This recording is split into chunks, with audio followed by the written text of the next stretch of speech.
Praise the Lord. ஆண்டவராக இயேசு கிறிஸ்துவின் நாமத்திற்கு மகிமை உண்டாகட்டும். விசேஷமாக இன்றைக்கு இந்த 3வது நாள் இந்த ஜெபத்திலே என்னோடு கூட இணைந்திருக்கிற உங்கள் அனைவரையும் நான் வாழ்த்தி நான் வரவேற்கிறேன்.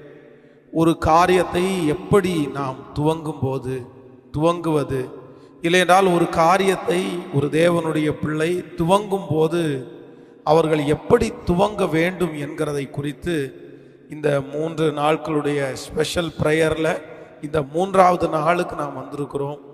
கடந்த 2 நாட்களும் நாம் அநேக காரியங்களை வேதத்திலிருந்து நாம் அதை தியானித்தோம். அநேக தேவனுடைய பிள்ளைகளுக்கு அது ஆசீர்வாதமாக இருந்ததற்காக நான் ஆண்டவருக்கு நான் நன்றி செலுத்துகிறேன். அந்த காரியத்தை சரியாக நாம் புரிந்து கொள்ளாவிட்டால் நம்முடைய முடிவு வெற்றியாக அமைவதற்கு வாய்ப்பில்லை என்கிறதை குறித்து நாம் நிறைய காரியங்களை தியானித்தோம். முதலாவதாக முதலாவதாக ஆண்டவருடைய பிள்ளைகளுடைய வாழ்க்கையிலே ஒரு காரியத்தை நீங்கள் துவங்கும் போது எப்படி துவங்க வேண்டும் என்றால், வேதம் சொல்லுகிறது ஆரம்பம் அற்பமாக இருந்தால் போதும் என்கிறதை ஆண்டவர் சொல்லுகிறார். அற்பமான ஆரம்பத்தை யார் அசட்டை பண்ண முடியும்? அப்போ ஆண்டவருடைய பிள்ளைகளுடைய ஆரம்பம் ஜெகஜோதியாய், ஆரம்பம் பெரிய இன்வெஸ்ட்மெண்ட்ல, ஆரம்பம் ஒரு பெரிய இடத்துல, ஆரம்பம் பெரிய பெரிய இடங்களிலே கடன் வாங்கி கோடிக்கணக்கான லட்சக்கணக்கான இன்வெஸ்ட் பண்ணி அப்படி இருந்தாதான் ஒரு தொழில் முன்னேறும், அப்படி இருந்தாதான் என் வாழ்க்கை வெற்றியாய் அமையும், அப்படி இருந்தாதான் 4 பேர் நம்மளை மதிப்பாங்க, அப்படிதான் என் வாழ்க்கை அமையணும், என் துவக்கம் அப்படிதான் இருக்கணும் அப்படின்ற எண்ணங்களை ஒரு தேவனுடைய பிள்ளை விட்டுட்டு, இல்ல என்னுடைய துவக்கம் அற்பமாய் இருந்தாலும் என் முடிவை சம்பூரணமாய் மாற்றுகிற தேவன் என் கூட இருக்கிறார் என்கிற ஒரு நம்பிக்கையில கொஞ்சத்துல ஆரம்பிங்க. இல்லைன்றால் ஒரு சிறு காரியத்துல ஆரம்பிக்கிறீங்க. ஆண்டவர் சொல்லுகிற வார்த்தை, நீ இருக்கிற இந்த பலத்தோடே போ. அப்ப ஆண்டவர் அந்த கொஞ்சத்தை பெருக பண்ணுகிறவர், அற்பமான ஆரம்பத்தை ஆசீர்வதிக்கிற கர்த்தர். அதனால நிறைய பேர் காலதாமதம் பண்ணுகிறவர்கள், எனக்கு இப்படியெல்லாம் வந்தாதான் நான் ஆரம்பிப்பேன், இந்த மாதிரி எல்லாம் இருந்தாதான் நான் துவங்குவேன் என்று நினைக்கிறவர்களுக்கு அந்த வார்த்தை மிகவும் பிரயோஜனமாய் இருந்ததற்காக ஆண்டவருக்கு நன்றி செலுத்துகிறேன். 2வது நாள் விசேஷமாக ஆண்டவர் நம்மோடு கூட பேசினார். ஒரு தேவனுடைய பிள்ளையினுடைய வாழ்க்கையிலே துவக்கம் எப்படி இருக்க வேண்டும் என்றால் ஜெபமாய் இருக்க வேண்டும் என்று ஆண்டவர் பேசினார். ஒரு காரியத்தினுடைய துவக்கம் ஜெபமாய் இருக்குமேயானால் அந்த காரியத்தினுடைய முடிவு ஜெயமாகத்தான் இருக்கும் என்கிறதை குறித்து 2வது நாளிலே ஆவியானவர் நம்மோடு பேசினார்.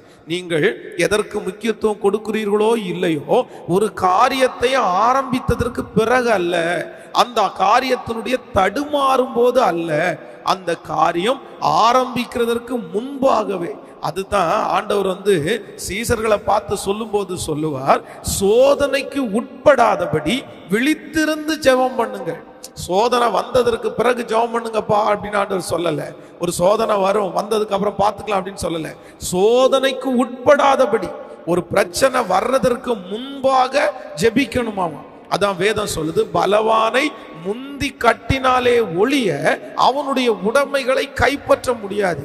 சோ ஒரு தேவனுடைய பிள்ளையினுடைய வாழ்க்கையில ஒரு திருமண உறவை ஆரம்பிக்கிறதற்கு முன்பாய், ஒரு தொழிலை ஆரம்பிக்கிறதற்கு முன்பாய், ஒரு வீடு கட்டுகிற பணியை ஆரம்பிக்கிறதற்கு முன்பாய், இல்லை என்றால் நீங்கள் நினைக்கிற ஏதோ ஒன்றை ஆரம்பிக்கிறதற்கு முன்பாகவே ஃபர்ஸ்ட் துவங்கும் போதே எதுல துவங்கிடணும் அப்படின்னா ஜெபத்துல துவங்கிடணும்.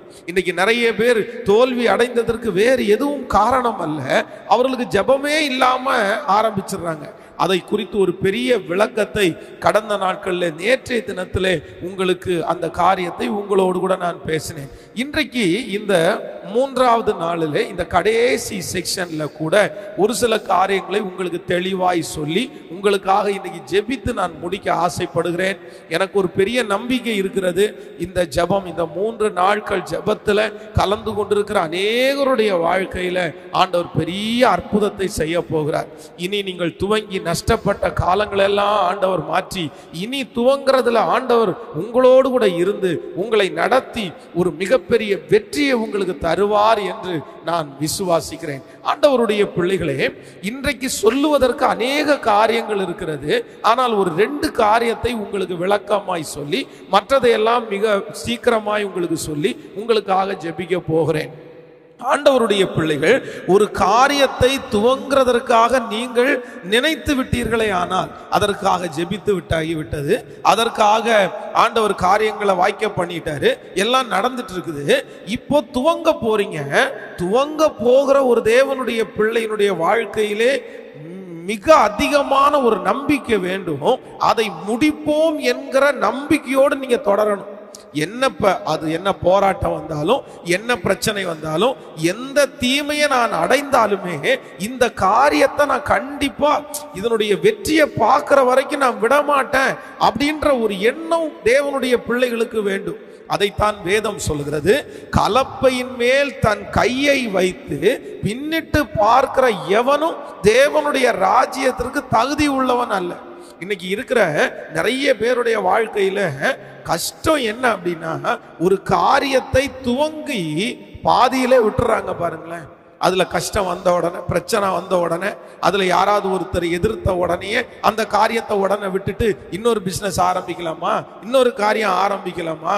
இப்போ பொதுவாக நான் ஊழியக்காரனா இருக்கிறேன். நான் ஊழியத்திற்காக இந்த இடத்துல கோயம்புத்தூர் பட்டணத்துல வந்து ஊழியத்தை ஆரம்பித்து 2005 இந்த ஊழியம் ஆரம்பிக்கப்பட்டு இந்த ஊழியம் நடந்து கொண்டிருக்கிறது.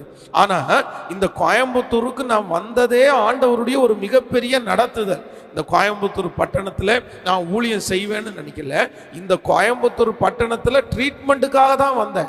9 மாதம் ஒரு வீட்டிலே இந்த கோயம்புத்தூர் பட்டணத்துல யாருக்குமே தெரியாமல் மருந்து சாப்பிட்டுட்டு ஒரு நாள் 24 மாத்திரை சாப்பிட்டு ஒரு ரூமுக்குள்ளே அடைஞ்சு கிடந்த எனக்கு ஆண்டவர் வந்து, நான் சென்னையில இருந்தேன், திருச்சியில இருந்தேன், கன்னியாகுமரியில இருந்து கோயம்புத்தூர் வந்து சென்னைக்கு போய் திருச்சி போய் திரும்ப கோயம்புத்தூர் பட்டணத்துல நான் வந்தேன். அவ்வளவு தூரம் ஆண்டவர் என்ன இந்த இடத்துல கொண்டு வந்தாலும் இந்த ஊழியத்தை ஆரம்பித்ததற்கு பிறகு போராட்டங்களை நான் பார்த்தேனா, பிரச்சனைகளை நான் பார்த்தேனா அப்படின்னு சொன்னா, நிச்சயமா நான் பெரிய பெரிய பிரச்சனைகள் எல்லாம் பார்த்தேன், பெரிய பெரிய போராட்டத்தை எல்லாம் பார்த்தேன். ஆனா அந்த நேரத்துல எல்லாம் இந்த ஊழியத்தை தொடர்ந்து செய்வோமா, எப்படி செய்ய போறோமோ அப்படின்ற காரியங்கள் மனசுக்குள்ள இருந்தாலும் ஒரு நாள் கூட இந்த ஊழியத்தை விடணுன்ற ஒரு எண்ணம் என் இருதயத்திற்குள்ள வந்ததே இல்லைங்க. ஒரு நிமிஷம் கூட வந்ததில்லை. ஒரு நாள் இவ்வளோ எத்தனை பிரச்சனையை நான் சந்திச்சாலுமே என் மனசு என்ன சொல்லும் அப்படின்னா, ஆரம்பித்தவர் கர்த்தர், உன்னை நடத்துகிறவர் கர்த்தர், நம்ம துவங்கிட்டோம், நம்மளை கொண்டு கர்த்தர் துவங்கிட்டாரு, கண்டிப்பா இதை முடிக்கிறதற்கு வல்லவராய் இருப்பார் என்கிற ஒரு மிகப்பெரிய நம்பிக்கையோட காலடி எடுத்து வச்சு, என் காலடியை பின்னாடி நான் எடுத்து வைக்காததுனால இன்றைக்கு நான் ஊழியத்துல வளர்ச்சியை பார்த்து கொண்டே இருக்கிறேன். இந்த சத்தத்தை கேட்கிற அன்பு தேவனுடைய பிள்ளைகளே, நம்பர் 3, மூன்றாவதாக உங்களுக்கு என்ன வேண்டும் என்று சொன்னால், நீங்கள் ஒரு காரியத்தை துவங்குறதற்காக நீங்கள் வந்து நீங்க மனசுல நினைச்சிட்டீங்க அப்படின்னா, நீங்க வந்து ஃபுல் ஹார்ட்டடா டிசைட் பண்ணிக்கிங்க. இனி என்ன வந்தாலும், இனி எந்த சூழ்நிலை வந்தாலும் அந்த காரியத்தை விட மாட்டேன்ற ஒரு தீர்மானம் எடுங்க. சிலர் சொல்லுவீங்க, பாஸ்டர் அது அவுட் ஆஃப் மாடல் ஆயிடுச்சுன்னா, அந்த அந்த அந்த தொழிலுக்கு ஆட்கள் வராம இருந்துட்டாங்கன்னா நான் என்ன பண்ணுவேன்டா பாஸ்டர், அதை விட்டுட்டு தானே நம்ம போகணும். இல்ல நான் சொல்றேன், அதுக்கு தான் நான் உங்களுக்கு ஏற்கனவே சொல்லும் போது ஒரு செய்தியில சொல்லியிருக்கிறேன், அப்டேஷன்ஸ் தான் தேவை. நீங்க அந்த வேலையை விட்டுட்டு போக கூடாது, அந்த வேலையிலே நீங்க அப்டேட் நிறைய பண்ண வேண்டியது இருக்கிறது. இப்போ பொதுவாக வந்து நம்ம வந்து உதாரணத்துக்கு சொல்றேனே, இந்த பேஸ்ட் பாருங்களேன். ஃபர்ஸ்ட் இந்த பேஸ்ட் வரல, ஃபர்ஸ்ட் வந்து நம்ம எல்லாருமே சாம்பல்லையும், இன்னும் நிறைய பேர் இந்த கிராமத்துல எல்லாம் பார்த்தீங்க அப்படின்னா இந்த நெல்லினுடைய அந்த சாவி இருக்கு பாருங்களேன், அதை எடுத்து போய் அதில் சூடு பண்ணி அதை தான் பல் விளக்கிட்டு இருந்தோம். அதுக்கப்புறம் இன்னும் சில கிராமங்களில் குச்சியில பல் விளக்கிட்டு இருந்தாங்க. அதற்கு பிறகு எப்படி வந்துச்சுன்னா இந்த கோல்கட் பல்பொடின்னு வந்துருச்சு. என்னுடைய சின்ன வயசுல எல்லாம் பார்த்தீங்கன்னா டப்பால கோல்கட் பல்பொடி, அதை எடுத்து வச்சு நாங்கள் வந்து அந்த பல் வளர்ப்போம். அதற்கு பிறகு என்னன்னா அதை பேஸ்டா கொண்டு வந்தாங்க. அதற்கு பிறகு கொஞ்ச நாள் தாண்டதுக்கு அப்புறம் என்னன்னா, இந்த குழந்தைகளுக்கு எல்லாம் பிடிக்கணும் அப்படின்றதுக்காக அதுல 2-3 வெரைட்டி பெட்டியை உள்ள ஆட் பண்ணி நீங்க உள்ள அமுத்துனீங்க அப்படின்னா அது வந்து 3 கலரா வெளியே வரும். அதற்கு பிறகு என்ன அப்படின்னா கண்ணாடி மாதிரி உள்ள உள்ளுக்குள்ள துகள் மாதிரி வச்சு அது மாதிரி அவங்க ஒரே இதுதான் பல் விளக்குற ஒரு பொருள். ஆனா ஒவ்வொரு வருஷத்துக்கும் பார்த்தீங்க அப்படின்னா அந்த அந்த அந்த பவுடரை யூஸ் பண்ற அந்த காலம் முடிகிறது. இனி நிறைய பேர் பவுடரை விரும்ப மாட்டாங்கன்ன உடனே ஐயோ நம்ம அவ்வளவுதான், இனி இதுக்கு மேல நம்ம பவுடர் கொடுக்க முடியாது, யாருமே விரும்ப மாட்டேங்கிறாங்க, நம்முடைய வாழ்க்கை போயிடுச்சு, நம்முடைய பிசினஸ் போச்சுன்னு விடல. அவங்க என்ன பண்ணாங்கன்னா அப்டேட் பண்ண ஆரம்பிச்சிட்டாங்க. அவங்க அப்டேட் பண்ண பண்ண பண்ண இன்றும் அவர்கள் நம்முடைய தேசத்திலே நம்முடைய பட்டணங்களிலே அவர்கள் வேலை செய்து கொண்டுதான் இருக்கிறார்கள். அப்போ ஆண்டவருடைய பிள்ளைகளே, நம்பர் 3, நீங்க இதை கவனமாய் நீங்கள் கவனிக்க வேண்டும். இந்த செய்தியை முடிந்தால் உங்களுடைய எல்லா நண்பர்களுக்கும் நீங்க அதை கண்டிப்பா நீங்க சொல்லுங்க, அவங்களுக்கு இது யூஸா இருக்கணும். ஒரு காரியத்தை துவங்க வேண்டும் என்று ஒரு தேவனுடைய பிள்ளை நினைத்து விட்டீர்களே ஆனால் நீங்கள் ஒருபோதும் அவ்வளவு ஜெபம் பண்ணி கர்த்தருடைய அனுக்கிரகத்தின்படி நீங்கள் ஆரம்பித்து விட்டீர்களே ஆனால் நீங்க சோர்ந்து போகாதீங்க. கல்லையும் கரைக்கிறவர் தான் நம்முடைய கர்த்தர். நம்முடைய தேவனால் எல்லாம் முடியும். ஒருவேளை ஆரம்பத்தில் அது வந்து அதான் என்னுடைய ஊழியத்தில் வந்து நான் ஆரம்ப ஊழியம் செய்யும் போது என்னுடைய போதகர் என்னை கூப்பிட்டு சொன்னாரு, என்னடா ஒரு ஊழியம் ஆரம்பிச்சிட்டியா, புதிய ஊழியம் ஆரம்பிச்சிருக்கிறியா? சரி சரி, புதிய ஊழியம் எப்பவுமே வந்து கல்லில் நார் உரிக்கிற மாதிரி தாண்டா இருக்கும். கல்லில் நார் உரிக்கிற அளவுக்கு அவ்வளவு கஷ்டமா இருக்கும். ஆனா நீ சோர்ந்து போகாத. ஆனா அதிலே ஆயத்தப்படுகிற ஒவ்வொரு ஆத்துமாவும் உனக்கு கடைசி வரைக்கும் உன்னோடு கூட இருப்பாங்க. அதனால நீ வந்து ஆரம்பத்தில் கடினத்தை குறித்து கஷ்டப்படாதன்னாரு. அப்போ ஒரு காரியத்தை ஆரம்பிக்கும் போது கடினமாக தான் இருக்கும். அதுல நம்ம நிப்போன்ற நம்பிக்கையே நமக்கு இருக்காது. அதனால ஆண்டவருடைய பிள்ளைகள், இனி நீங்க விட்டுட்டு போகணும்ன்ற எண்ணம் உங்க யாருக்குள்ளேயும் வரக்கூடாது. கண்டிப்பா வரக்கூடாது. பார்த்துக்கலாம், எது வந்தாலும் பார்த்துக்கலாம். கவனிங்க, அதை விட்டுட்டு போக வேண்டான்றதுக்காக நிறைய பேர் சுத்தி சுத்தி கடன் வாங்கி திரும்ப திரும்ப திரும்ப போட்டுட்டு இருப்பீங்க. இல்ல இல்ல இல்ல இல்ல, அதான் நான் ஃபர்ஸ்டே சொன்னேன், கடன் வாங்கி நீங்க பிசினஸ் செய்யக்கூடாது. அது கர்த்தருக்கு பிரியமா இருக்கவே இருக்காது. கடன் வாங்கி வாங்கி போட்டு போட்டு இந்த பிசினஸ் நம்ம விடக்கூடாது, இந்த பிசினஸ் நம்ம விடக்கூடாது அப்படின்னு நான் சொல்ல வரல. நீங்கள் உங்களுடைய உழைப்பு, உங்களுடைய ஞானத்தை நீங்கள் பயன்படுத்தி ஒரு ஆண்டவருடைய பிள்ளைகளுடைய வாழ்க்கையில நீங்க என்ன வந்தாலும் பார்த்துக்கலாம். நீங்க கண்டினியூ பண்ணுங்க, நீங்க முழங்கால நில்லுங்க. ஆண்டவர் பெரிய அற்புதத்தை செய்ய கர்த்தர் வல்லவராய் இருக்கிறார். ஆண்டவருடைய பிள்ளைகளே, எனக்கு தெரிந்த ஒரு தகப்பனார் அருமையான ஒரு சாட்சியை அவர் சொன்னார். எனக்கு ரொம்ப ஆச்சரியமா இருந்துருச்சு. ஐயாட்ட கேட்டேன், ஐயா நீங்க எப்பவுமே ரொம்ப பிஸியா இருக்கிற ஒரு ஆள், இப்போவும் நீங்க ரொம்ப இப்போதான் உங்களுக்கு கொஞ்சம் ஃப்ரீ டைம் இல்லை அப்படின்னு கேட்கும்போது அவர் சொன்னாரு, ஐயோ பாஸ்டர் நீங்க ரொம்ப தப்பா நினைச்சிட்டீங்க, நான் வந்து இப்போதான் பாஸ்டர் ரொம்ப பிஸியா இருக்கிறேன், மற்ற காலங்களில் கூட கொஞ்சம் ரெஸ்ட் எடுத்தேன், இப்போ இந்த லாக்டவுன்ல ரொம்ப என்ன சொல்றீங்கன்னு கேட்டோன்னு அவர் சொல்றாரு, ஒவ்வொரு நாளும் 1,00,000 ரூபாய்க்கு நான் பிசினஸ் பண்றேன். Daily 1 lakh. ஒவ்வொரு நாளும் 1,00,000 ரூபாய் எனக்கு பிசினஸ் ஆகுது. என்னையா சொல்றீங்க அப்படின்னு கேட்டா, ஆமா பாஸ்டர், ஆண்டவருடைய சமூகத்துல முழங்கால நின்று டெய்லி காலையில 5 மணிக்கு நான் என் பிசினஸ்க்காக ஜெபம் பண்ணுவேன். அந்த ஜபத்தை இன்னைக்கு வரைக்கும் நான் தவற விட்டதில்லை. இந்த லாக்டவுன் காலங்களில் ஆண்டவர் எனக்கு 1,00,000 ரூபா பிஸ்னஸாக ஆண்டவர் என்ன பார்க்க பண்ணுறாரு.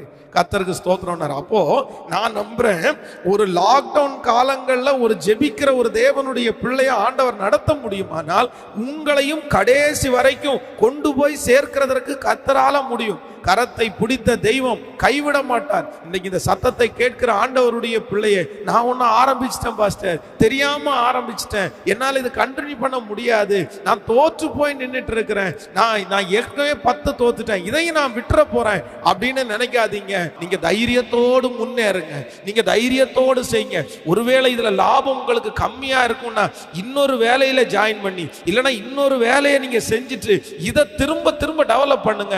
இது கர்த்தர் உங்களுக்கு கொடுத்தது, இது ஆண்டவர் உங்களுக்கு கொடுத்தது. ஒரு நாள் நீங்க பின்வாங்க வேண்டிய அவசியம் இல்லை.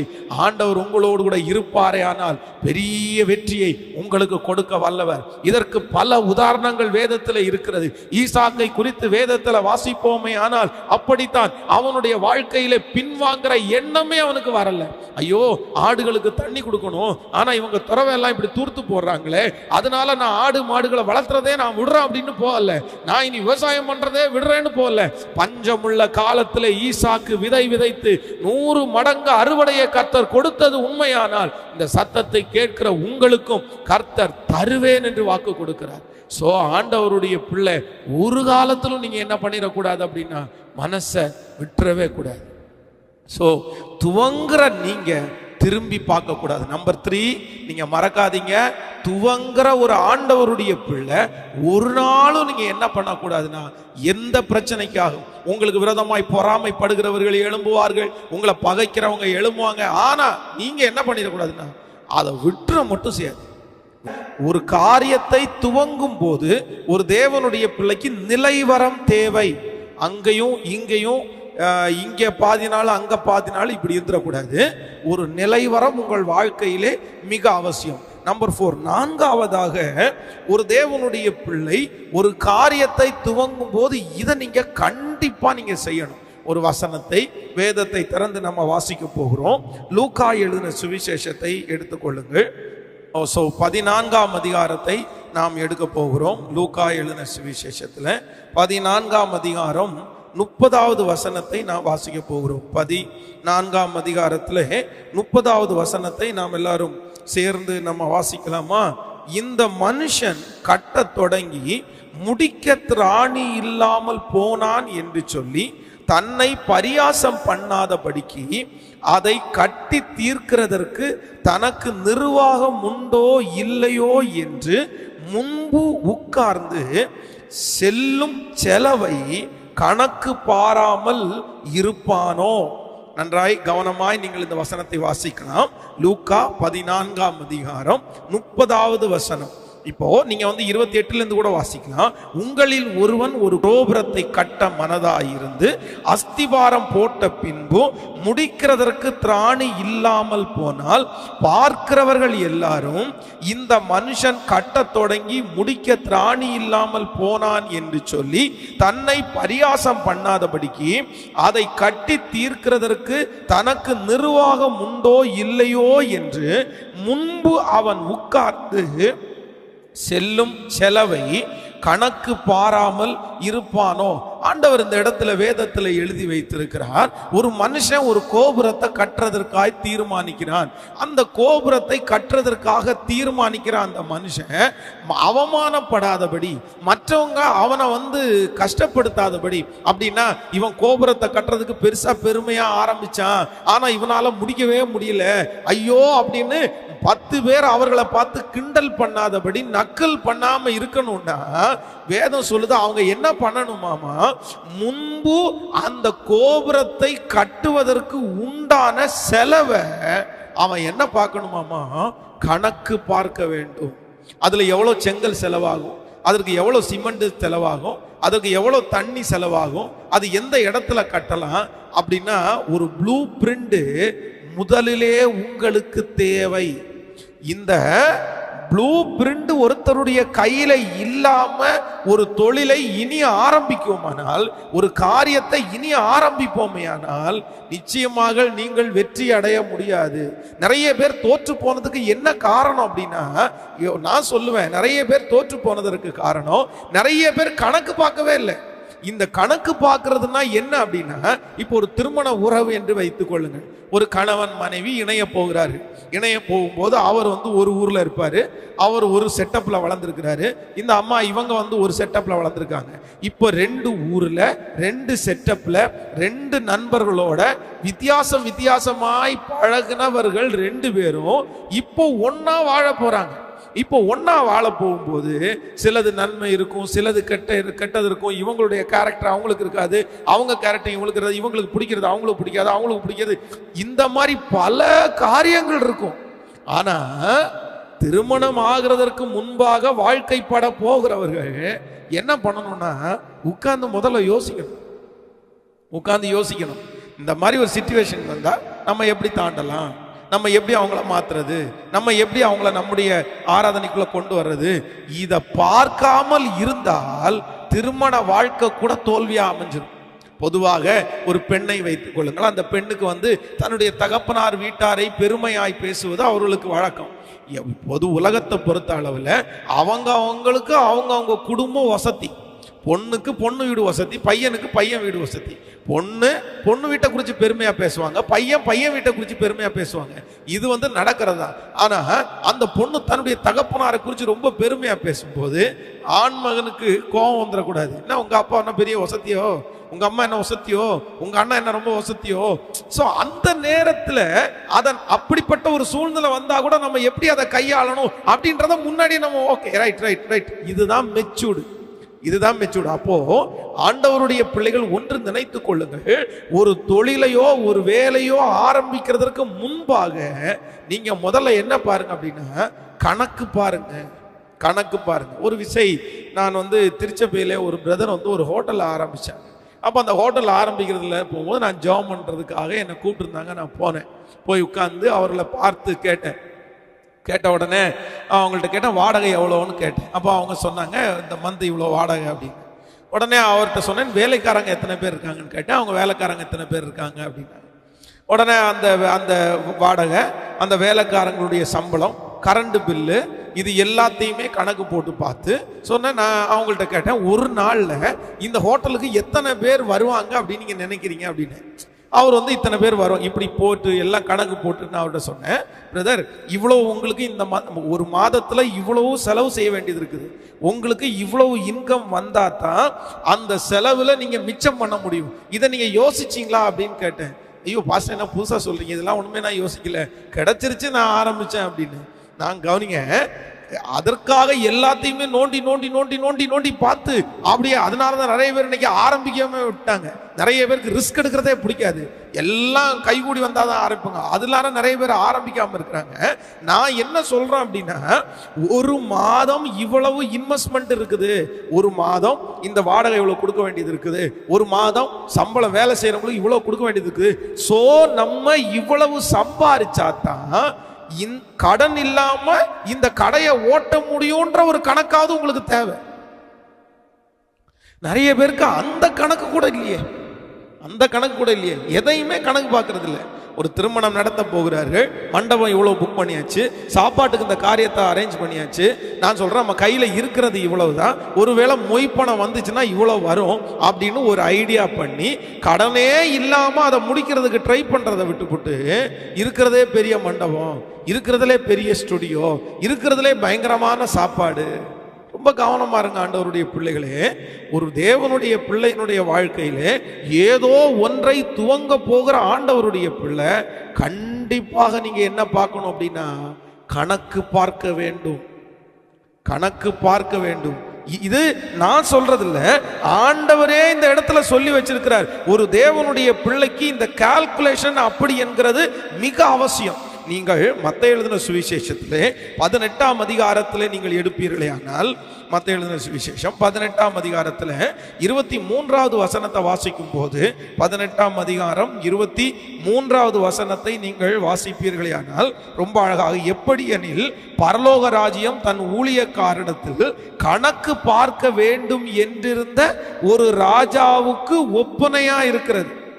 அவன் கணக்கு பார்க்க தொடங்கின போது 10,000 தாலந்து கடன்பட்டவன் ஒருவனை அவனுக்கு முன்பாய் கொண்டு வந்தார்கள். இந்த இடத்துல ஆண்டவர் சொல்றாரு, பரலோக ராஜ்யத்தையே ஆண்டவர் என்ன எதற்கு ஒப்பிடுறாருன்னா கணக்கு பார்க்கிற ஒரு ஊழியக்காரனாமா. இன்னொரு இடத்துல நீங்க ஆண்டவர் ஒருத்துக்கு ஒரு எஜமானன் ஒருவனுடைய கையில் 5 தாலந்து 2 தாலந்து 1 தாலந்து, இந்த 5 தாலந்து 2 தாலந்து 1 தாலந்து கொடுத்து வெளியூருக்கு போயிட்டு வந்த அந்த எஜமானன் திரும்பி அவர்களிடத்துல என்ன கேட்டானாமா, கணக்கு கேட்டான். 5 தாலந்து கொடுத்தான்ல என்னாச்சு, 2 கொடுத்தான்ல என்னாச்சு, 1 கொடுத்தான்ல என்னாச்சு. அப்போ ஒருத்த மட்டும் 5 10 மாத்திரான். உடனே அவனை பார்த்து சொல்றான், உண்மையும் உத்தமும் உள்ள ஊழியக்காரனே, நீ தேவனுடைய சந்தோஷத்துக்குள்ள பிரவேசிப்பா அப்படின்னு சொல்றேன். சோ ஒரு தேவனுடைய பிள்ளைக்கு மிக அவசியமான ஒன்று என்ன அப்படின்னா, நீங்க கண்டிப்பா கணக்கு பார்க்க வேண்டும். இதுக்கு முன்பாக இந்த காரியத்தை செய்தீர்களோ இல்லையோ, இனி ஒரு காரியத்தை நீங்க துவங்க போறீங்கன்னா அதை எப்படி அதுக்காக நீங்க நிறுத்தணும்னு நிறுத்துங்கன்னு சொல்லல, ஆனா அதை செய்யறதற்கு இன்னும் நமக்கு எவ்வளவு தேவைன்றத நீங்க தெரிஞ்சுக்கிட்டீங்கன்னா அதுக்கு தகுந்த மாதிரி நீங்க உழைக்கலாம் அப்படின்றத உங்களுக்கு சொல்றேன். நீங்கள் நோவாவுடைய காலத்துல வேதம் சொல்லுது, ஆண்டவர் வந்து ஒரு பேழையை உண்டு பண்ண சொல்லுகிறார். இந்த பேழையை உண்டு பண்ண சொல்லுகிற ஆண்டவர் அவனுடைய கையில ஃபர்ஸ்ட் என்ன கொடுக்கிறாருன்னா ப்ளூ பிரிண்ட் அவன் கையில கொடுத்துட்டார். ப்ளூ பிரிண்ட கையில கொடுத்துட்டார். டேய், இந்த இடத்துல இந்த தட்டு இருக்கணும், இப்படி இருக்கணும், இந்த மரத்தினால இருக்கணும், அதுக்கு உள்ளும் புறவும் கீழ் பூசணும், இதுல இத்தனை தட்டு, இந்த மிருகம் இப்படி நிக்கணும், அந்த மிருகம் இப்படி இருக்கணும், சகலத்தையும் ஆண்டவர் அவன் கையில கொடுத்துட்டார். ஆசரிப்பு கூடாரத்தினுடைய உடன்படிக்கை பெட்டியை செய்யும் போது கூட ஆண்டவர் சகலத்தையும் அவன் கையில கொடுப்பாரு. ஆண்டவருக்கு என்று ஒரு ஆலயத்தை கட்டுவதற்கு தாவீது நிறைக்கும் போது அதனுடைய சகலத்தையும் ஆண்டவர் கையில கொடுப்பார். ஸோ நம்முடைய ஆண்டவர் அப்போ எப்பவுமே என்ன பண்ணுவார் அப்படின்னா, பிளான் போட்டு தான் காரியத்தை கர்த்தர் செய்யணும்னு நினைக்கிறேன். இப்போ திட்டம் ஒரு தேவனுடைய பிள்ளையினுடைய வாழ்க்கையில மிக அவசியமான ஒன்று. ஆனால் நம்ம நிறைய பேருக்கு இடம் இருக்கு அப்படின்றதுக்காக கண்ணை மூடிட்டு செங்கலை வாங்கி சாந்தையும் வாங்கி கட்டுக்கடா ஒரு பக்கத்தில் இருந்த 4 ரூமு தீப்பெட்டி மாதிரி இருந்தா என்ன, நெட்டுக்கா நீளமா இருந்தா என்ன அப்படின்னு நம்ம நிறைய பேர் இன்னைக்கு வீடு கட்டுறதை அப்படிதான் கட்டி சொதப்பிட்டு இருக்காங்க. ஒரு பிளான் இல்லை. இதில் இப்படி தண்ணி வந்தால் எப்படி வரும், இதில் எவ்வளோ காலத்தில் நம்ம இருக்க முடியும், எவ்வளோ அஸ்திபாரம் போடுறோம், எவ்வளோ ஹைட் பண்ணுறோம், இந்த ரோடு ஹைட் ஆயிடுச்சுன்னா அந்த வீடு எப்படி இருக்கும், 5 வருஷம் தாண்டி இதனுடைய நிலைமை என்ன, இதை எப்படி யூஸ் பண்ணலாம், இந்த இடத்துல எப்படி யூஸ் பண்ணலாம். இன்னைக்கு நிறைய பேருக்கு அப்படிப்பட்டது இல்லாமல் ஏதோ குருட்டோட்டமாக அப்படி இல்லாமல் இன்றைக்கு ஆண்டுடைய சமூகத்தில் நம்பர் 4 4ஆவதாக ஒரு தேவனுடைய பிள்ளை ஒரு தீர்மானத்தை எடுங்க. ஆண்டவரே, நான் ஒரு காரியத்தை ஆரம்பிக்கிறதற்கு முன்பாக கண்டிப்பா நான் என்ன பண்ணுவேன்னா கணக்கு பார்ப்பேன்ப்பா, அவசரப்பட மாட்டேன் ஆண்டவர். போட்டு முதல்ல அது எப்படி முடிய போகிறது, எப்படி வரப்போகிறது, என்ன செலவாகிறது, இந்த கணக்கு பார்க்கிறேன் என்கிற எண்ணம் உங்களுக்கு இருக்குமானால் நிச்சயமா உங்களுக்கு வெற்றியை கொடுக்க கர்த்தர் வல்லவராக இருக்கிறார். நீங்கள் நெகேமியாவின் புஸ்தகத்தை வாசிப்பீர்களானால் நெகேமியா அவ்வளோ பெரிய அலங்கத்தை கட்டி முடிக்கிறதுக்கு அவன் ஃபர்ஸ்டே கணக்கு வச்சிருந்தாங்க. எனக்கு இவ்வளவு மரம் தேவைப்படும்னு ராஜாட்ட கேட்டான். அதற்கு பிறகு மண்மேடுகள் மிச்சமாகிறத அவன் கணக்கு வச்சிருந்தான் பாருங்களேன். அப்போ இன்னும் கொஞ்சம் எத்தனை பேரை வேலை செய்ய விடலாமோ அத்தனை பேரை வேலை செஞ்சுட்டு இன்னும் கொஞ்சம் பேரை அவன் தனியாக காவலுக்காக நிக்க வச்சான். இன்னும் ஒரு கையினால வேலை செஞ்சு ஒரு கையினால் பட்டயத்தை வச்சுட்டு இருந்தாங்களாம். அப்புறம் சாப்பாட்டுக்கு கூட அவன் என்ன பண்ணனான் அப்படின்னா அப்புறம் சாப்பாட்டுக்கு கூட அவன் வந்து கரெக்டா கணக்கு போட்டு வச்சிருந்தான். நீங்க நெகேமியாவை வாசிங்க, அப்ப தெரியும் உங்களுக்கு. சோ ஒரு தேவனுடைய பிள்ளையினுடைய வாழ்க்கை நம்பர் 4 4ஆவது முக்கியம் முக்கியம் முக்கியம் முக்கியம். எது முக்கியம்னா கணக்கு பார்க்கிறது மிக அவசியம். ஹல்லேலூயா. நம்பர் 5 கடைசியாக 5ஆவதாக ஒரு காரியத்தை கூட சொல்லி உங்களுக்காக நான் ஜெபிக்கிறதற்கு நான் வந்து ஜெபிக்கிறதற்காக ஆசைப்படுகிறேன். நம்பர் 5 5ஆவதாக ஒரு காரியத்தை நாம் தியானிக்க போகிறோம். நம்ம வேதத்தை திறந்து நம்ம எடுத்துக்கொள்ளலாம். பாருங்க, நீதிமொழிகள் 8ஆம் அதிகாரத்திலே 14ஆவது வசனத்தை நம்ம வாசிப்போமே. ஆனால் 8ஆம் அதிகாரம் 14ஆவது வசனம், ஆலோசனையும் மெய் ஞானமும் என்னுடையவைகள், நானே புத்தி வல்லமை என்னுடையது. நன்றாய் கவனிங்கள் கர்த்தருடைய பிள்ளைகளே, ஆண்டவருடைய பிள்ளைகள். நம்பர் 5 5ஆவதாக ஒரு காரியத்தை நீங்கள் துவங்கும் போது கண்டிப்பாக இந்த இடத்துல வேதம் சொல்லுகிறது, ஆலோசனையும் மெய் ஞானமும் என்னுடையவைகள். ஒரு தேவனுடைய பிள்ளை என்ன கேட்கணும் அப்படின்னா, கண்டிப்பாக ஆலோசனை கேட்க வேண்டியது அவசியம். ஆலோசனை இல்லாத இடத்துல ஜனங்கள் நிற்க முடியாது. அதற்காக ஆண்டவருடைய பிள்ளைங்க எல்லாரிடத்திலையும் போய் ஆலோசனை கேட்கக்கூடாது. நிறைய பேர் ஆலோசனை கேட்கறது ஒண்ணுமே சாதிக்காதவங்கள்ட்ட, அவங்களுக்கு அதை குறிச்ச அனுபவமே இருக்காது, அவங்க வெற்றி அடைஞ்சிருக்கவே மாட்டாங்க, அவங்கள்ட்ட போய் ஆலோசனை கேட்டிருப்பாங்க. ஆண்டவருடைய பிள்ளைகளே, நான் வந்து நேரடியாக இந்த காரியத்தை கேட்டிருக்கிறேன். ஒரு விசை திருச்சபையில வந்து ஒருத்தங்க சொல்லும் போது சொன்னாங்க, அவங்களுடைய குடும்பம் பயங்கரமாய் பிரிகிறது. அவருடைய கணவன் மனைவி வந்து பிரிஞ்சுட்டாங்க. ரொம்ப சின்ன வயசுல இவங்க 2 பேரும் பிரிஞ்சுட்டாங்களே, ஏன் பிரச்சனை, என்ன காரணம் அப்படின்னு கேட்டா, அவங்க வீட்டு பக்கத்துல குடியிருக்கிற ஒருத்தங்க, அந்த குடியிருக்கிற அவர்களோட சேர்ந்துதான் இவர்கள் எல்லா காரியத்தையும் செய்வார்கள். என்னாச்சு அப்படின்னு கேட்டா, அந்த குடியிருக்கிற அந்த பக்கத்துல குடியிருக்கிற அந்த அம்மா தன்னுடைய கணவனாரை விட்டு பிரிந்தார்கள். எப்படி என்றால், அவங்க திருமணமாயிருக்குது. திருமணமாகிற கொஞ்ச நாள்லே ஏற்கனவே அவங்க காலேஜ் படிக்கும் போது நேசித்த ஒரு நபரை சந்தித்திருக்கிறார்களாமா. சந்திச்ச உடனே அவங்களுக்கும் இவங்களுக்கும் ஒரு பழைய அன்பு அவங்களுக்கு வந்த உடனே இந்த கணவனார் வேண்டாம் என்று உதறி தள்ளிவிட்டு, அந்த நான் ஃபர்ஸ்ட் உங்களை தான் நான் நேசிச்சேன் அப்படின்னா அவங்கள திருமணம் பண்ணிட்டாங்க. இந்த பிள்ளைகிட்டத்துல இவங்க பேசி பேசி பேசி பேசி, நீ ஏற்கனவே இந்த மாதிரி காலேஜ் படிக்கும் போது நீ வந்து நேசிச்சிருக்கிறியா? ஆமா நேசிச்சிருக்கேன்னு அவங்க சொன்ன உடனே அவங்க ஊருக்கு போகும்போது கரெக்டா அந்த பையனை பார்த்து, இப்போ ரொம்ப கொடுமையானது என்னன்னா, இந்த திருமணம் பண்ணின அந்த பையனை விட்டுட்டு நான் எப்படினாலும் நேசிச்ச ஒருத்தரை தான் நான் திருமணம் பண்ணுவேன்னு அவரை விட்டுட்டு போய் அவங்கள கல்யாணம் பண்ணிட்டேன். எவ்வளவு கொடுமை பாருங்க. அப்போ நீங்கள் ஆலோசனை கேட்க வேண்டியது அவசியம்.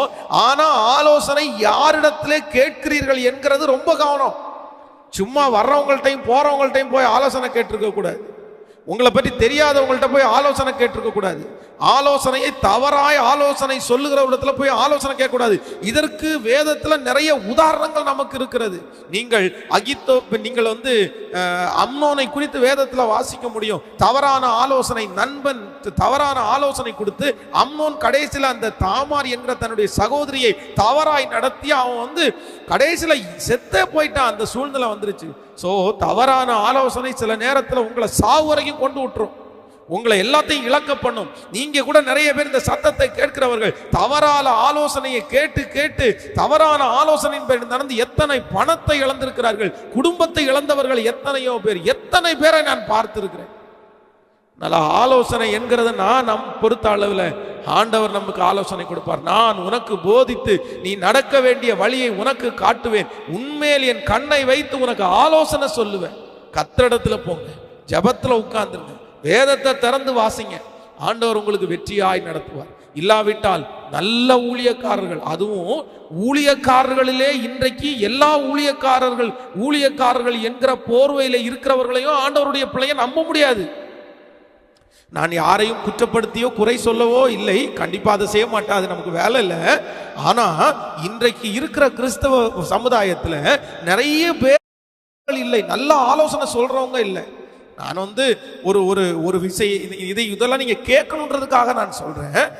ஒரு தவறான உபதேசம் செய்கிற ஒரு நபருடைய மீட்டிங் வந்து கோயம்புத்தூர்ல நடந்துருச்சு. அப்ப நான் அவங்கள்ட்ட சொல்றேன், எப்பா அந்த மீட்டிங் வந்து ஒருத்தர் கேட்டார் போலாமான்னு, நீங்க கொஞ்சம் விட்டுருங்க, நீங்க சத்தியத்துல நல்லா தெரிஞ்சுக்கிட்டு போனீங்கன்னா நல்லா இருக்கும், அவங்க பேசுறது வந்து உங்களுக்கு புரியும், அது தப்பா சரியானு புரியும் அப்படின்னு சொன்னேன். ஆனா அந்த நபர் வந்து காலையில 5 மணி ஆராதனைக்கு மட்டும்தான் நம்ம சர்ச்சுக்கு வருவாங்க, மற்றபடி இன்னொரு திருச்சபைக்கு போகிறவர். அப்புறம் போயிட்டார், அந்த மீட்டிங் அட்டன் பண்ணாரு. அட்டன் பண்ணதுக்கு அப்புறம் காலையில கிட்டத்தட்ட 1.5 வருஷம் அவர் 5 மணி ஜபத்துக்கு வரவே இல்லை.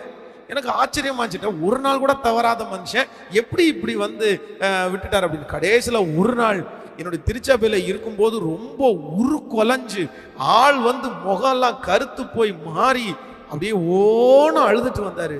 என்ன பிரதர் ஆச்சு அப்படின்னு கேட்டேன். பாஸ்டர், இங்க அந்த 5 மணி ஜபத்துக்கு வரும்போது நான் நல்லா இருந்தேன் பாஸ்டர், ஆனா ஒரு தவறான உபதேசத்திற்கு நான் போனேன். நீங்க கூட ஒரு நாள் எச்சரிப்பு கொடுத்தீங்க இந்த மாதிரி போக கூடாதுன்னு, ஆனா நான் போயிட்டேன். அந்த உபதேசத்துல சொல்லி கொடுத்தாங்க, நீங்க ஏற்கனவே செஞ்ச பாவத்தை மன்னிப்பு கிடைச்சிருச்சு, இனி செய்ய போகிற பாவத்திற்கும் மன்னிப்பு ஆண்டவர் கொடுத்துட்டாரு, அதெல்லாம் பரவாயில்ல, நீங்க தப்பு பண்றது ஒன்றும் பரவாயில்ல, என்ன பண்றது, மனுஷனா பிறந்தா தப்பெல்லாம் வரத்தான் செய்யும், செய்யத்தான் செய்வாங்க அப்படின்னு என்னிடத்திலே அவர்கள் பிரசங்கம் பண்ணாங்க. அவங்க சொன்ன வார்த்தை ஏற்கனவே எல்லாமே நிர்ணயம் பண்ணி இருக்குது, நீ இப்படிதான் இருப்ப, இப்படிதான் ஆவ, நீ இந்த தப்பு பண்ணுவ, இந்த தப்பை பண்ண மாட்டேன்னு ஏற்கனவே நிர்ணயம் பண்ணிருக்கு. அதனால ஜெபிக்க வேண்டிய அவசியம் இல்லை, நீ ஏன் ஜெபிக்கணும், உனக்காக எல்லாமே ஆயத்தம் பண்ணியாச்சு, ஜெபிக்க வேணான்ட்டாங்க. பரிசுத்தமா வாழல்னா கூட பிரச்சனை இல்லைன்ட்டாங்க. நானும் இந்த மாதிரி நினைச்சிட்டு போய் திரும்பவும் குடிப்பழக்கத்திற்கு அடிமையானேன். சும்மா ஒரு நாள் குடிச்சு பார்க்கலாம், ஆண்டவர் தான் மன்னிக்கிறவராச்சே, தண்டனை ஒன்றும் கிடைக்காது அப்படின்னு நான் பார்த்துட்டேன். ஆனா இன்னைக்கு வெளியவே வர முடியாத அளவுக்கு நான் சிக்கிட்டேன் பாஸ்டர், என்ன மன்னிச்சிருங்க அப்படின்னு ஜெபம் பண்ண சொன்னார். நான் அவருக்காக ஜெபம் பண்ணி பரிதாபப்பட்டு ஜெபம் பண்ணி நான் அனுப்புனேன். நான் ரொம்ப வருத்தமா இருந்துச்சு. இந்த சத்தத்தை கேட்கிற ஆண்டவருடைய பிள்ளைகளை மிக கவனமாயிருங்கள். இன்றைக்கு இருக்கிற சமுதாயத்திலே, இன்றைக்கு இருக்கிற கிறிஸ்தவ சமுதாயத்திலே நிறைய கள்ள உபதேசங்கள் எழும்ப ஆரம்பித்து விட்டது. நிறைய கள்ள உபதேசங்கள் எங்கு பார்த்தாலும் மனிதனுக்கு ஜனங்களை பார்த்து ஜனங்களுக்காக அவர்களை பிரியப்படுத்துறதற்காக நிறைய மாறிடுச்சு. இல்ல இல்ல இல்ல, ரொம்ப கவனமா இருங்க, ரொம்ப கவனமா இருங்க. நீங்க ஆலோசனை கேட்கிற நபர் ரொம்ப முக்கியம். நீங்க செய்தியை கேட்கிற நபர் ரொம்ப முக்கியம். நீங்கள் யாருடைய செய்தியை கேட்கிறீர்கள் அது மிக அவசியம், மிக அவசியம். அவங்க நல்லவர்களா, அவங்க பரிசுத்தமா வாழ்றாங்களா, அவங்களுடைய சாட்சி என்ன, அவங்க எதை சொல்ல வர்றாங்க, அது வேதத்தின்படி சரியா இருக்கிறதா தவறா இருக்குதா, நீங்க ஒப்பிட்டு பார்க்கணும், ஒப்பிட்டு பார்க்கணும். நானா இருந்தா கூட அப்படிதான் சொல்றேன். வேதத்திலிருந்து ஒரு தூதன் இறங்கி வந்தா கூட ஆண்டவர் சொல்றாரு, வேதத்தின்படி ஒப்பிட்டு பாருங்க, ஒப்பிட்டு பாருங்க. கவனமா ஆண்டவருடைய பிள்ளைங்க. ஸோ நம்பர் 5, 5வது, ஒரு தேவனுடைய பிள்ளை ஒரு காரியத்தை ஆரம்பிக்கிறதற்கு முன்பாக நீங்கள் செய்ய வேண்டிய 5வது காரியம் என்ன அப்படின்னா, நீங்க கண்டிப்பா என்ன பண்ணணும்னா ஆலோசனை கேட்க வேண்டும். நீங்கள் 2 நாளாகமம் 10ஆம் அதிகாரம் 8வது வசனத்தில் நீங்கள் வாசிப்பீர்கள். யெரொபெயாம் என்கிற அந்த சாலோமோனுடைய மகனை குறித்து வேதம் சொல்லுகிறது. அவன் தன் மத்தியிலே நடந்த தன்னோடு கூட வளர்ந்த வாலிபர்களுடைய ஆலோசனையை கேட்டு முதியோருடைய ஆலோசனையை தள்ளி விட்டதுனால வேதம் சொல்லுது அவனுடைய ராஜ்யபாரத்தை இழக்கக்கூடிய சூழ்நிலை வந்துருச்சு. உங்களுக்கு தெரியும், அவன் ராஜ்யபாரத்தை இழந்தான். தாவீது அழகாய் கட்டி காத்த ராஜ்யபாரியம், அவன் அந்த ராஜ்யபாரம் அப்படியே சுக்கு நூறா உடைஞ்சு போயிருச்சு. இது எதனால தெரியுமா? தவறான ஆலோசனையை கேட்டதுனால. நீங்கள் ஒரு வேதத்தில் ஒரு கிழட்டு தீர்க்கதரிசியும் ஒரு இளம் தீர்க்கதரிசியும் குறித்து வேதம் சொல்லும். அந்த இளம் தீர்க்கதரிசியை ஆண்டவர் தீர்க்க தரிசனம் சொல்றதுக்காக அனுப்பி விடும்போது ஆண்டவர் சொன்னார், நீ எங்கேயும் நிக்காத, நீ ஊழியத்தை செய்துவிட்டு திரும்பி நீ வந்துருன்னு ஆண்டவர் சொல்றாரு. ஆனா அந்த மனுஷன் கேட்கவே மாட்டார். அவன் கிழட்டு தீர்க்கதரிசியின் இடத்துல எவ்வளவோ சொல்லுவாரு, வேணாயா, இல்ல ஆண்டவர் என்ன இல்ல உன்னிட்ட பேசின ஆண்டவர் தான் என்கிட்ட பேசினாரு. ஒரு தவறான ஆலோசனை ஆண்டவரோட மாத்தி பேசுவாரா அப்படின்ற எண்ணம் கூட இல்லாம தலை சாய்த்ததுனால் வேதம் சொல்லுகிறது அவனுடைய வாழ்க்கை, அவன் சிங்கங்களுக்கு அவன் பலியாகி போயிட்டான். அவ்வளவு கொஞ்ச நேரத்துக்கு முன்னாடி தான் இஸ்ரவேல் ராஜாவே கதிகலங்க பண்ணுற மனுஷன் ஒன்றும் இல்லாம போயிட்டான். காரணம் என்ன தெரியுமா? ஒரே ஒன்றுதாங்க, ஒன்றே ஒன்றுதாங்க, தவறான ஆலோசனை. ஆலோசனை ரொம்ப அவசியம். ஆனா அதே நேரத்துல தவறான ஆலோசனையை ஒரு தேவனுடைய பிள்ளை ஒரு நாளும் நீங்க கேட்டவே கூடாது. ஆமென் சொல்லுங்க. ஸோ இந்த 3 நாட்களும் உங்களோட நிறைய காரியங்களா ஆண்டவர் பேசி இருப்பார்னு நான் விசுவாசிக்கிறேன். ஆண்டவருடைய பிள்ளைகளே, இந்த சத்தியத்தை திரும்ப திரும்ப நீங்கள் கேளுங்க. உங்களுடைய நண்பர்களுக்கு கண்டிப்பாக இந்த சத்தியத்தை சொல்லுங்க. ஆண்டவர் உங்க கூட இருப்பார். உங்களுக்காக நான் எல்லாருக்காகவும் ஜெபிக்க போறேன். ஆண்டவர் உங்களுடைய தோல்விகளை ஜெயமாய் மாற்றப் போகிறார். இனி நீங்கள் ஆரம்பிக்கிறதை கர்த்தர் கடைசி வரைக்கும் ஆண்டவர் உங்களை கொண்டு போய் நிறுத்துறதற்கு கர்த்தர் வல்லவரா இருக்கிறார். ஆண்டவர் உங்களை நடத்த போறார். இனி உங்கள் தோல்வி இல்லை. இனி உங்களுடைய காலடிகளை கர்த்தர் பிசக விடமாட்டார். உங்களோடு கர்த்தர் இருப்பார். இனி ஆரம்பிக்கிறது இல்லை என்றால் இதுக்கு முன்பாக ஆரம்பித்து நடந்து கொண்டிருக்கிறதை ஆண்டவர் வெற்றியாய் மாறப்போகிறார். நீங்கள் இருக்கிற இடங்களில் கேட்கிற இடங்களில் என்னோடு கூட இந்த நேரலையில் அப்படியே கண்களை மூடிக்கொள்ளுங்கள். கர்த்தர் உங்களோடு கூட இருப்பாராக. ஹல்லேலூயா, ஹல்லேலூயா. Thank you Jesus, thank you Jesus, thank you Jesus. ஆமென். நன்றி.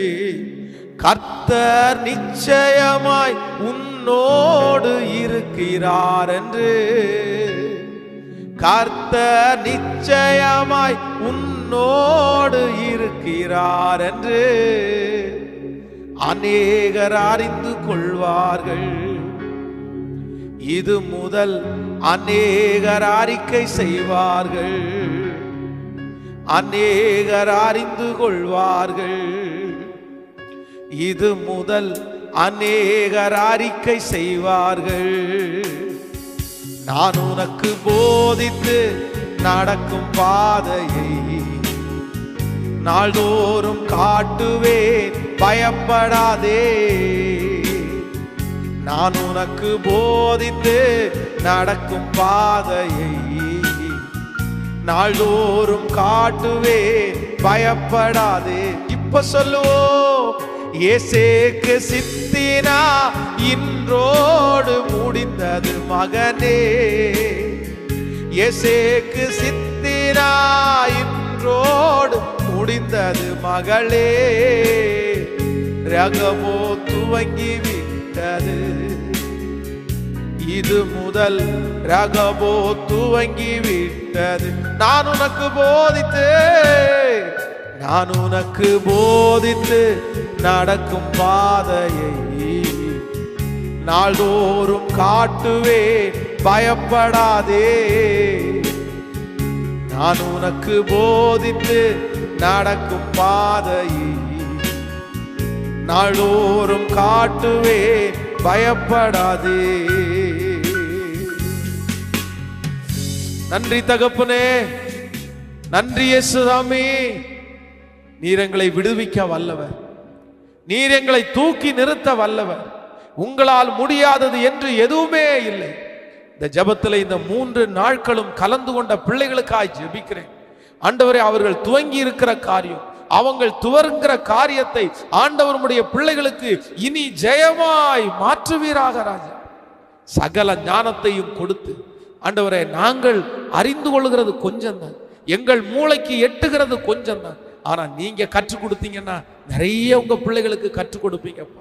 இனி உங்க பிள்ளைகள் நஷ்டமாகாதபடி, இனி உங்க பிள்ளைகள் யார் முன்பாகவும் வெட்கப்பட்டு போகாதபடி அந்த காரியத்தை கர்த்தர் ஒருவரே கற்றுக் கொடுத்து உங்க பிள்ளைகளை பெரிய சாட்சிகளாய் நிறுத்த போகிறதற்காக ஸ்தோத்திரம், ஸ்தோத்திரப்பா. அவர்கள் இழந்தது திரும்ப கிடைப்பதாக, இழந்து போனது திரும்ப கிடைப்பதாக ராஜா. அந்த தொழில் திரும்ப கிடைப்பதாக, அந்த பணம் திரும்ப கிடைப்பதாக, அவங்க நஷ்டப்பட்ட அந்த பணம் திரும்ப அவங்களுக்கு கிடைக்கட்டும் சாமி. நன்றி அப்பா. நிறைய பிள்ளைங்க இந்த சத்தத்தை கேட்கிறவங்க கமெண்ட் சொல்லியிருந்தாங்களே, ஐயோ நான் பணத்தை இழந்துட்டேன், அவசரப்பட்டு பணத்தை விட்டுட்டேன், யோசிக்காம பணத்தை விட்டுட்டேன், நான் நஷ்டம் அடைஞ்சிட்டேன், இனி எப்படி எழும்புறதுன்னு தெரியலன்னு கேட்டாங்களே. அவங்க எல்லாருக்காக உங்க சமூகத்தை பிடிச்சு கெஞ்சுறேன் அப்பா. விழுந்தவனை தூக்கி நிறுத்துகிறது நீர்தானே, தள்ளாடுகிற முழங்காலை உறுதிப்படுத்துகிறது நீர்தானே. உங்களால முடியாதது எதுவுமே இல்லப்பா. அவர்களுக்கு இன்னொரு மகிமையை கொடுத்து, இன்னொரு தொழிலை கொடுத்து, இன்னொரு வருமானத்தை கொடுத்து அந்த நஷ்டத்தை ஈடுகட்டுறதற்கு ஒரு அற்புதத்தை உம்முடைய பிள்ளைகளுக்கு செய்யும் ஆண்டவரே, செய்யும்.